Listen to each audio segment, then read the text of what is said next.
新一代唔單止要追求技術嘅高度，更加要追求技術嘅深度同埋溫度。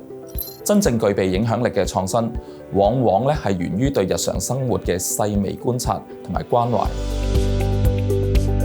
好高興能夠喺香港資訊及通訊科技獎 Hong Kong ICT Award 迎接佢20週年嘅時間，同大家分享呢份喜悅。Hong Kong ICT Award 嘅目的係表揚同埋推廣優秀嘅資訊同埋通訊科技發明同埋佢哋嘅應用，去鼓勵本地嘅業界精英同埋企業不斷咁樣追求創新同埋卓越。更加可以講係得獎者嘅創科跳板，因為佢哋有機會獲提名代表香港參與區域或者係國際嘅比賽。創新創意唔係不着天際嘅天馬行空，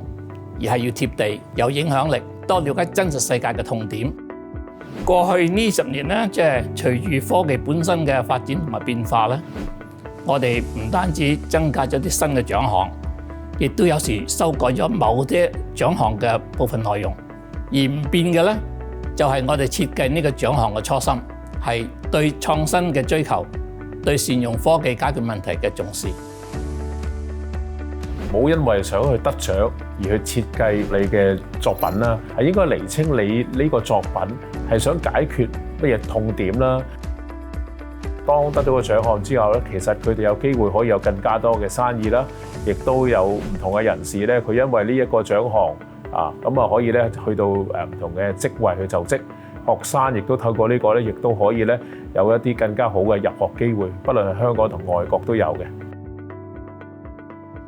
最緊要一樣嘢就係你要知道知彼知己，百戰百勝，唔好自我感覺良好，係要不斷咁要挑戰自己，要去求變嘅。當啲企業佢喺預備參賽嘅時候咧，佢係會根據評審嘅準則咧，做一個好全面嘅檢視啦。唔同嘅專業嘅評審咧嘅考核，同埋好多個角度嘅客觀嘅提問咧，咁呢個企業咧就可以從中去得到好寶貴嘅意見，而對佢個項目咧可以咧加以改良嘅。咁呢啲咧唔係錢可以買到嘅。如果用一句話嘅總結，我會話咧係由孤軍作戰演變成全鏈條嘅創科生態系統。到咗今日，香港嘅創科生態圈已經非常完整又立體。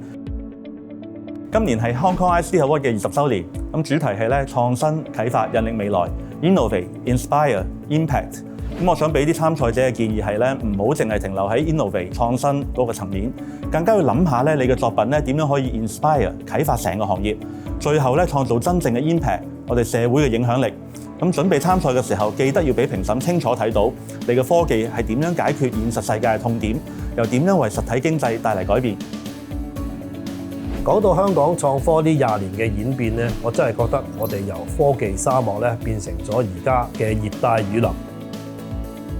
好多本地公司問我咧，攞呢個獎有咩實際用途？其實呢個獎咧係一張好重嘅金卡片。喺香港做生意最緊要係個信字，有官方嘅認可獎項，無論去見客定係揾投資者，對方都會對你嘅技術信心大增。香港嘅創科黃金時代先至啱啱開始。大家加油！期待喺2026年嘅頒獎台上面再見到你哋攞獎。20年係一個重要嘅承傳起點，我期待睇到更多有抱負、有理想嘅年輕人能夠投身創科行業，為香港嘅創科未來續寫下一個20年嘅輝煌篇章。2026香港資訊通訊科技獎，創新啟發引領未來。2026香港資訊及通訊科技獎，創新啟發引領未來。